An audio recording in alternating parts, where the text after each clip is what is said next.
Bon, bah voilà, ça y est. Le manga Oshinoko est donc terminé. Alors apparemment, on apprend quand même qu'il y aura un chapitre bonus pour le prochain tome qui sort. On aura un chapitre bonus. Alors est-ce que ça va montrer la suite de l'histoire, encore une fin supplémentaire à l'histoire? Je ne sais pas. On verra. Bonjour à tous, j'espère que vous allez bien. Bienvenue dans cette nouvelle review de YouTube de chapitres de manga et en l'occurrence manga animé, et en l'occurrence là c'est le chapitre 166, le chapitre final du manga Oshinoko, du manga Succès Oshinoko. Alors évidemment, avant de commencer sur la review du chapitre, j'aimerais une sorte de droit de réponse à ceux qui disent que la fin d'Oshinoko est mauvaise, que ça rappelle la fin de Game of Thrones carrément, une fin décevante. Encore une fois, mais vous avez le droit de le dire, attention, mais quand j'ai vu les commentaires, certains commentaires, pas tous, mais que certains commentaires sur la fin d'Oshinoko, que c'est des insultes que je ne dirai pas ici parce que c'est complètement inapproprié, mais il y a des insultes que je ne tolère pas et on a le droit de dire que c'est pas bien, que la fin c'est pas une bonne fin, que certaines séries et télé, y a des fins machin qui sont pas bonnes et tout, il n'y a pas de souci, mais n'insultez pas les gens qui se cassent la tête pendant des heures à faire tout ça, parce que le mangaka il a rien demandé à personne, lui. Il a rien demandé à personne. Et quand j'entends dire que le mangaka auteur d'Oshinoko sait pas faire les fins, c'est pas ci, cela, c'est votre avis. Lui, il pense que c'était la meilleure fin possible. Moi, je pense que c'était la meilleure fin qu'on pouvait avoir. Même si, moi, ayant lu le chapitre hier, il y a des choses qui vont pas, on va y revenir. Mais vous comprendrez. Et on va commencer directement avec le cas de ce chapitre qui fait parler, hein, évidemment. Là, entre guillemets, voix off du chapitre, hein, pour le chapitre, ce qui est sûrement Akane Kurokawa, qui dit: dans ce monde rempli de gens qui pensent juste à mourir, où il leur est sûrement impossible de vivre sans connaître la tristesse. Ce monde plongé dans l'obscurité, sans espoir pour demain et sans rêve à portée de main. Dans ce monde débordant de telles personnes, Ruby n'a cessé de pleurer. Ruby a pleuré plus que quiconque sans s'arrêter, et pourtant, elle s'est relevée, serrant les dents, sans réussir à faire le tri dans son cœur, ni même à trouver son salut. Qu'il s'agisse de la douleur ou du désespoir, elle les a gardés dans son cœur et continué à avancer. Ce qu'on a choisi, c'est de vivre. Alors voilà comment l'intro se termine, qui est un peu longue. Et là, la page suivante, on voit sûrement Akane Kurokawa devant un pont, sur un pont, je ne sais quoi, aux caisses. Et on apprend que là, on voit Memcho et Kana. Memcho qui est sûrement en pleurs, et Kana aussi. Forcément logique, puisqu'elle était amoureuse de Aqua. Et là, on voit on voit les vidéos de la chaîne YouTube de Memcho, qui explique, elle est contente du million d'abonnés. Avant, elle avait annoncé la triste nouvelle, donc on se doute qu'elle a dû annoncer la mort sur sa chaîne YouTube, l'annonce de la mort d'Aqua. Et ensuite, il y a marqué: annonce, je prends une pause. Alors moi, je m'interroge, est-ce que c'est Memcho qui prend une pause, ou est-ce que c'est Kana qui en prend une? Parce qu'en fait, c'est là où il y a un problème, c'est qu'on ne sait pas qui des deux prend une pause, en fait. On ne sait pas. Et après, il y a ce qui s'est passé dans l'intro. On voit: tout en pensant de temps en temps à toi qui est mort, nous avons décidé de chercher le sens de la vie. Et là, on voit très certainement Memcho, Ruby et Kana se faire des gros câlins, parce que faut penser à autre chose. Faut essayer de passer à autre chose. On voit les amis de Ruby forcément toutes tristes, hein, pas contentes. Un des comédiens qui fait son entraînement en pleurant.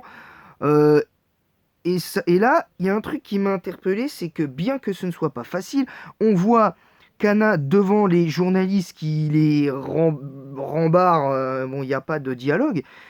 Et ce qu'on voit de Ruby, c'est qu'elle a un deuxième œil étoilé.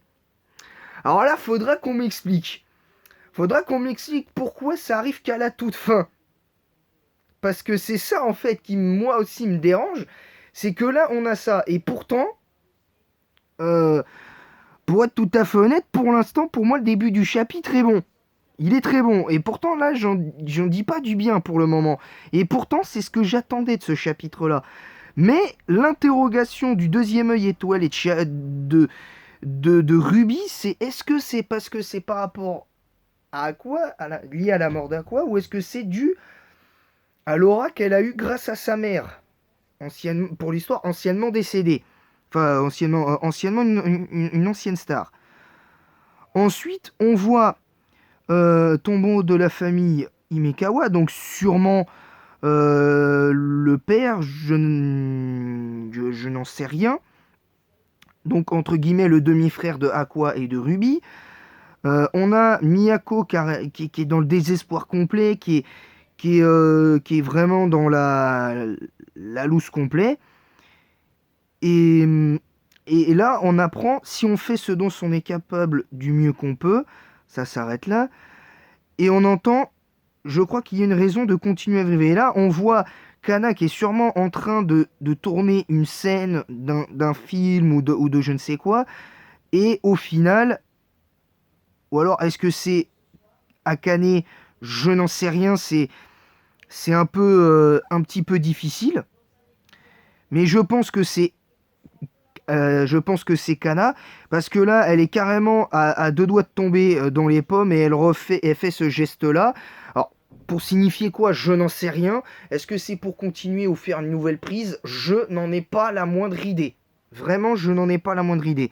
Et là, on voit le côté... on voit certainement Akane là, on voit le mot prank.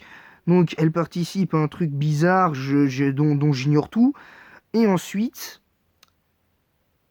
ça dit, je crois qu'il y a alors une raison de continuer à vivre. Ensuite, on voit l'ancien réalisateur qui avait réalisé le fameux film posthume sur Aqua et peut-être aidé à la réalisation du film qui parlait un petit peu de la vie de Ayoshino. Bah, lui, il est dans un désespoir profond parce qu'il avait vu le potentiel du personnage de Aqua au final. Et là, on voit, ça repart un peu trop en circonvolution à mon goût. C'est peut-être aussi le défaut du chapitre. C'est que ça repart comme ça en disant Ruby n'a pas arrêté de courir, cachant sa tristesse derrière des mensonges, se forçant à afficher un sourire, faisant ressortir l'obscurité de son cœur dans les moments les plus critiques. Utilisant tout ce qu'elle pouvait utiliser, portant le poids de ta vie sur ses épaules. Le monde a vu sa tragédie comme un drama. Ils ont été captivés par l'histoire si réaliste de Ruby Ushino. Elle est devenue une personne à laquelle nul ne pouvait se soustraire son regard. D'ailleurs, c'est aujourd'hui ce jour où Ruby ou Bikomachi se produit au Tokyo Dome, c'est sûrement le jour dont tout le monde rêvait, dont tu rêvais. À force de mentir en prétendant ne pas être triste, elle est arrivée jusqu'ici. Je pense que ces mensonges apportent quelque chose à ceux qui vivent dans l'obscurité. Alors là, maintenant, après, on va arriver dans les dialogues. Là, on constate que dans les gradins, on voit Akane avec des étoiles, des trucs là pour agiter dans les concerts, des étoiles. Et on constate qu'il y a une petite nouvelle. Dans les Bikomachi, il y a une petite nouvelle qui est arrivée. Il y a toujours même show, il y a Ruby, normal, mais il n'y a pas Kana. Et c'est là que ça coince. C'est là que ça coince, parce que justement, le but était peut-être pour de faire avec Kana le concert au Dôme. Chose que Ai n'avait pas pu faire pour les circonstances qu'on connaît. Et au final, on constate qu'il y a une petite nouvelle, et peut-être même plus, sans doute, je n'en sais rien. Et on voit d'autres fans qui sont présents, qui adorent et tout. Et là, on a un personnage dans les gradins qui a les mêmes yeux, sans doute les mêmes yeux étoilés, qui finit par avoir les yeux étoilés de Ruby, qui a eu Aqua, et notamment à Yoshino. Là, et donc le père auteur de ces atrocités que j'avais citées dans le chapitre précédent. Et là, on repart en introduction qui dit « Mon Dieu, elle est née comme une étoile dans le ciel nocturne pour apporter de la lumière dans l'obscurité. Elle brille d'autant plus intensément que l'obscurité est profonde. » Et là, on voit qu'elle s'est donnée à fond. Ensuite, on voit que là, ça repart après le concert. C'est-à-dire, ça indique 5h30 du matin. Et Ruby qui dit « Aujourd'hui, c'est encore boulot. » Voilà, elle s'étire. Un travail où il faut absolument enchaîner les mensonges, où je dois sourire joyeusement. Peu importe à quel point les choses deviennent difficiles, mais ce travail est tellement amusant. Et regardez-moi bien tous les deux, en parlant de sa mère et de son frère. Je vais y aller vers l'avenir que maman et grand frère m'ont illuminé. Et ça finit là-dessus, en disant « J'y vais ». Voilà. Et ensuite, on apprend qu'il y a un chapitre bonus de 24 pages qui sera publié le 18 décembre avec la sortie du tome 16. Donc, techniquement, on aura un chapitre 167, mais moi, je le considère celui-là comme le chapitre final, donc la fin d'Oshinoko. Donc, on verra ce que ça va donner le 18 décembre. Donc, il faudra attendre du coup le 18 décembre pour la toute dernière review. Et là, on a les mots du staff. Et là, c'est là où j'ai un problème, c'est que y a des membres qui disent putain, il a pas fini avec même show. Même si Ruby a trop de cheveux, bon là c'est un peu bizarre. Akane, j'ai tout misé sur toi plutôt que sur l'autre rousse et au final tu sers à rien. Bon, ça je trouve que c'est un peu dur. Là je vois un mot de Chili, de Jilly. Je sais pas si ça fait partie du staff ou quoi, qui dit la fin est claquée au sol, mais bon c'était sympa. Déjà il y a une contradiction, on peut pas dire qu'un truc qui était sympa si tu critiques la fin. Je vois pas l'intérêt en fait. Je n'en vois pas l'intérêt. Et là on voit qu'il y a quand même beaucoup, cela dit, de messages positifs. Et le message qui m'a le plus marqué et presque fait pleurer, c'est quelle aventure, ça va faire un gros vide de ne plus avoir à bosser dessus toutes les semaines. Ça faisait 4 ans que ça rythmait notre quotidien. Merci de votre fidélité et à la prochaine. Voilà, en gros. Maintenant, on verra. On verra ce qui va se passer. Qui sait, peut-être qu'un jour on apprendra qu'il y aura une nouvelle saison après la saison 3 d'Oshinoko, peut-être à adapter pour... je parle pas forcément de boucler la boucle, mais peut-être que qui sait, dans les années à venir, le manga va reprendre. Parce que... je n'en sais rien, parce que prenez l'exemple... Je vais prendre un exemple concret. Vous allez me dire quel rapport entre Oshinoko et Kolyoko. Prenez exemple de Kolyoko, on a eu droit à une fin de saison 4 spectaculaire, mais qui pour moi est décevante par rapport à ce que j'attendais de la fin. À ce que je m'attendais de la fin de la saison 4 du dessin animé Kolyoko. Et on a eu droit, bien des années après, à des rumeurs persistantes d'une saison 5. Mais une saison 5 qui serait différente, entre guillemets, en partie, en live action. Ce à quoi on a eu droit, avec la partie combat habituel, combat sur Lyoko qui était habituel, mais avec d'autres dessins. Qui étaient un peu moins bons d'ailleurs que les dessins de base. quand ils sont sur Lyoko. Ça, c'était le premier point qui m'avait un peu déçu. Moi, j'avais trouvé aussi que les acteurs choisis étaient un peu mous du genou. On va pas se mentir, les acteurs de Kolyoko et Celia Oshinoko étaient un peu mous du genou. Notamment dans les dialogues, et c'est là où Celia Oshinoko, c'est par rapport au dialogue, c'est un peu parfois mou du genou. C'est un peu mou du genou, c'est un peu lent, on va dire. Et, ce à quoi on a eu droit derrière, ben voilà quoi, c'est au final, on a eu droit à bien des choses.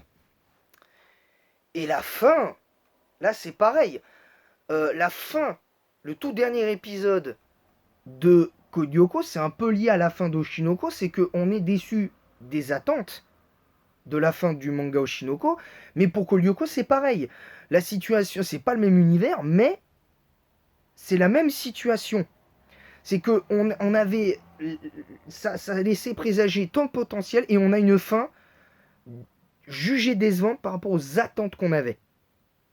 Et ben là c'est pareil, parce que la fin de Kolyoko par rapport à Oshinoko, c'est que on s'était dit ouais Tyron machin pour Kolyoko, pour la parenthèse Kolyoko, on s'était dit bah, il va peut-être éteindre son supercalculateur, mais ils vont continuer à se battre contre lui. Ils vont continuer à se battre contre Xana. Parce qu'on sait pas, en plus le pire, c'est qu'on sait pas si Xana ils l'ont battu. Et il est là le problème. C'est qu'en plus, ça se termine là-dessus. Ils éteignent le supercalculateur tout en apprenant que Tyron, le personnage dans Kolyoko, devient le tuteur légal du personnage emblématique qu'est Aelita dans l'histoire. Mais on ne sait pas s'ils vont continuer à se battre contre lui dans la vie réelle ou sur Lyoko. On n'en sait rien. Et ça, pour moi, c'est un problème. Et le fait qu'on ne sait pas s'ils ont battu Xana, au final, c'est la loose. C'est la loose. La fin de Kolyoko, pour moi, limite, paraît plus honteuse que celle d'Oshinoko, du chapitre dont je viens de vous transmettre la review. Vous voyez où je veux en venir. Donc, je compare simplement la situation, je ne compare pas les deux univers qui sont pour moi très différents. Mais voilà, il y a quand même des choses, il y a quand même certaines similitudes dans les situations. Voilà. Maintenant, la review de ce chapitre 166, 10 finales, est terminée. J'espère qu'il vous aura plu. N'hésitez pas à vous abonner en masse si ce n'est pas déjà fait. On est à 49 abonnés des 200 avec l'objectif, le premier objectif, les 1000 abonnés. N'hésitez pas à mettre un pouce bleu et un commentaire pour le référencement de cette vidéo en disant en quoi vous êtes d'accord, pas d'accord avec l'analyse que j'ai faite du chapitre. D'ailleurs, je vais vous mettre la note du chapitre entre ces trucs-là. C'est 18 sur 20, comme le chapitre 165, qui est pour moi une grande masterclass, clairement. Voilà, tout simplement. C'est un chapitre qui est super bon.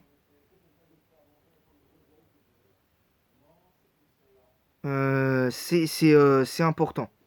Voilà, tout ça pour dire que c'est vraiment important. Ensuite, je précise, il y a quand même un truc qui est important. Le